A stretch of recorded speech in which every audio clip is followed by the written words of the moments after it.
we are going to discuss what you have done in last 2 days. Anyway, yesterday there was no live show, so it was a Sunday. I was out to a valley. So if you want to show all those travel thing, you can follow my other channel. I'll post the photographs, and I keep on posting my photographs and all in that. So videos I post it frequently.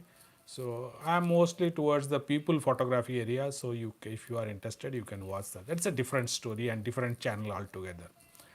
Now coming back to our main area of our programming. So we are continuing with our database management. So it is Kinter as a GUI, and you are from various sources we are taking the data and transferring to another source.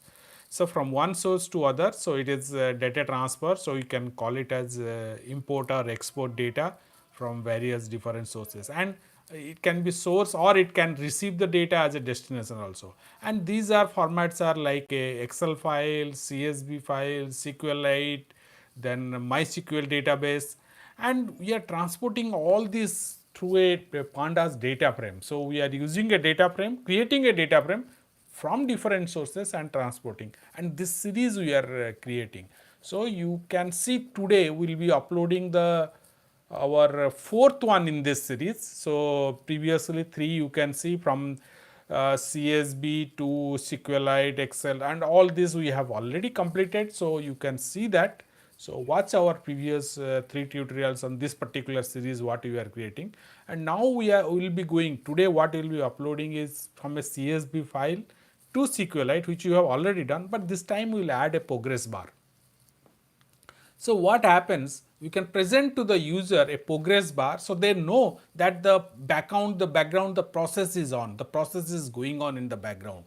So that progress bar will help the user to visualize that how the data transfer is, and it will tell you when the process is ends. So that's how the progress bar is quite. You must have seen this progress bar where a data transfer or file upload takes place. You can see that progress bar in the system. So this is how the we'll be integrating the progress bar into our data transfer or data export from a CSV file to a SQLite file. Now note that to create it more visually appealing, we need a larger data.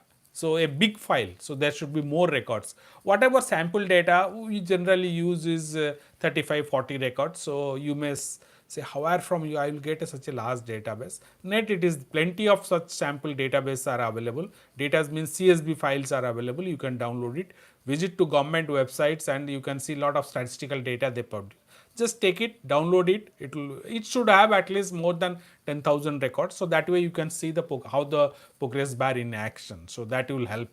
So but still then we also have given you a few lines of code. So 10 lines of code. So good morning.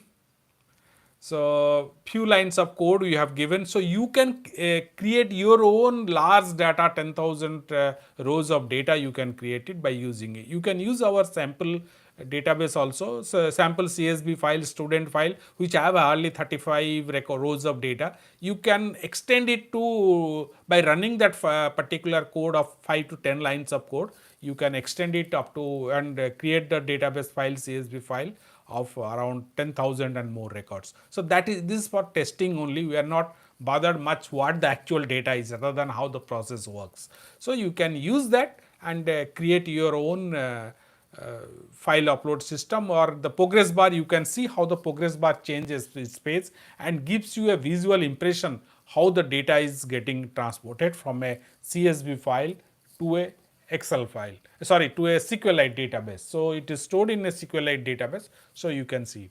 And we have further extended this tutorial also. This tutorial now we are included the Excel file also, and the code, sample code what you are given, that can give you a Excel file also of around 10,000 records, rows of data, that you can use it as a sample, and slightly change in code is there because the command is read CSV, now we will say read Excel. So that is what, and because while reading a Excel file you need a engine. Pandas need a engine. How you will read it? That for that OpenPy Excel we have used. So that you may have to install it by while working on a Excel file. So pip install OpenPy Excel, and on OpenPy Excel also we have a series of video tutorials. So you can watch that also.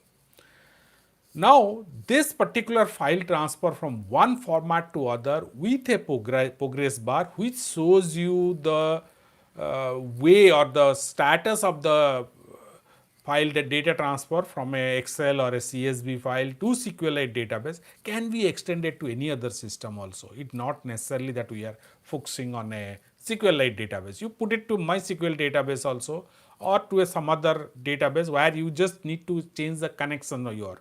Once you change the connection part, you can transport it to any other. So this tool will be highly useful when you have a large database. What is, suppose you have a data downloaded some from the net in a CSV or Excel format.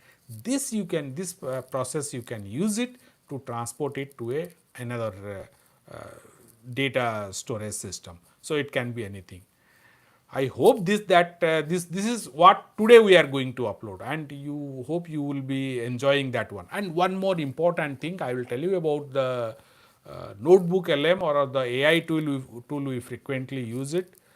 Okay, fine friends, please like this so in future also you will be getting this. Please like it. I am explaining you all the whatever in yesterday and today we are going to do in our data import export series, what we are going to discuss and upload the tutorials. So please like this one and also subscribe to our channel also, so you will be getting all the notifications.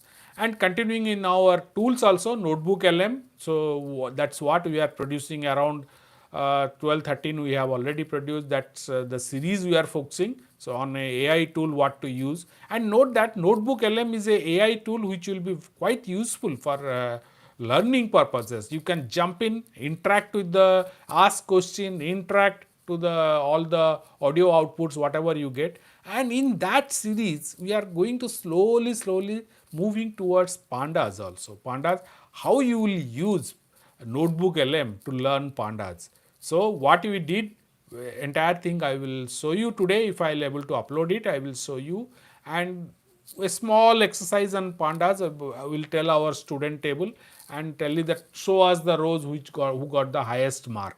So as simple as that. So a simple application will try to develop, and this will be entirely through notebook LM.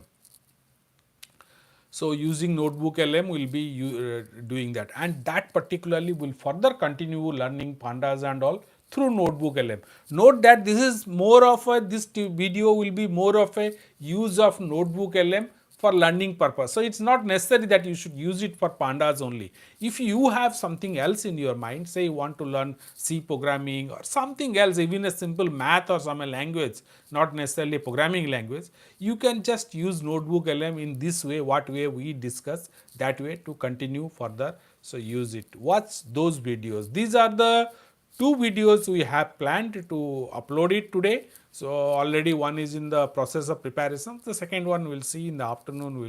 We'll prepare the notebook LM. So you can ask me questions. I am coming frequently online, and you can ask me questions also on these subjects. So Python, notebook LM, and your pandas data analysis that way, and Kinter is our favorite interface where you can interact with the users. You can ask me questions on that. So okay, fine. I think the holiday season is on. So and in fact we are going to prepare some good projects also. These are this small data transfer from one source to other. It can be used as a small project for your classroom work or for your learning also. So you can use, download it, experiment with the code, and mostly how the file upload, file browser is displayed in the Kinter window, file save as, where you can browse and save the file in a location. That is almost all the applications whatever we are discussing, that it uses that. And using, as I told you before also, uses of pandas is important because pandas gives you the data import export capability. without using panda also can be done, but this makes our job easier. A few lines of 1 or 2 line of code that helps us to build the entire application. So read SQL means I can, so to SQL means I can write a query and do whatever I want to do, insert it lot of records or whatever I want to do. So that's what you can do it.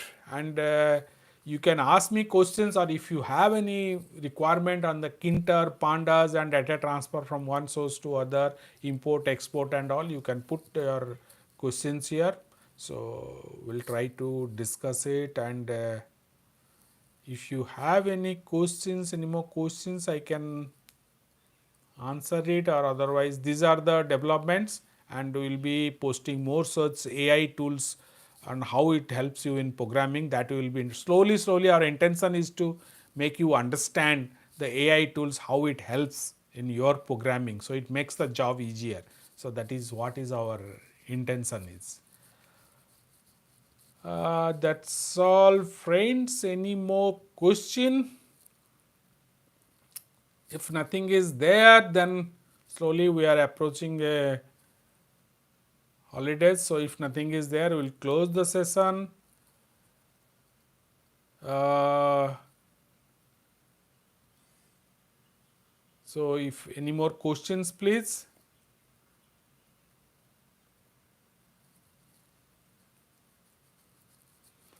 Okay friends, no more questions, so we will close the session. Tomorrow again we'll almost at this time we are coming live and explaining you what are the topics we have uploaded.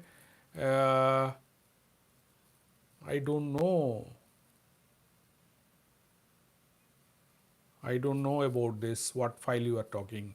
You can give me an extension, I can check it up. What is the file extension is? I don't know PDF. What is this particular file is? What is the extension of this particular type of file?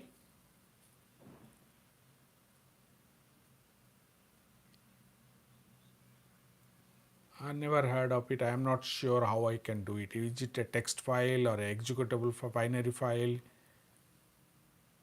No, no idea. Because is it supported by pandas or Python? Pandas can it support? Then definitely will include it. I will see that. No, I have no idea. So no, it's for we are mostly structured data is there. Then this file this will help. So structured data is no, no idea.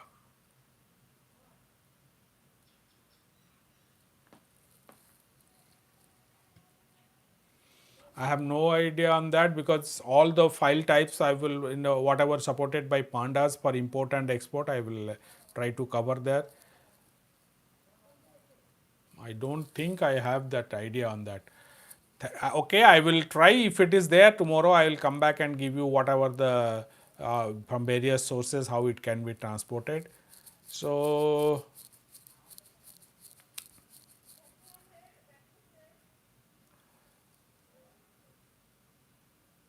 that's all friends. So hope you have a good holiday coming up and enjoy during the time. And thank you for watching. Please join tomorrow also during almost at the same time. Thank you for watching.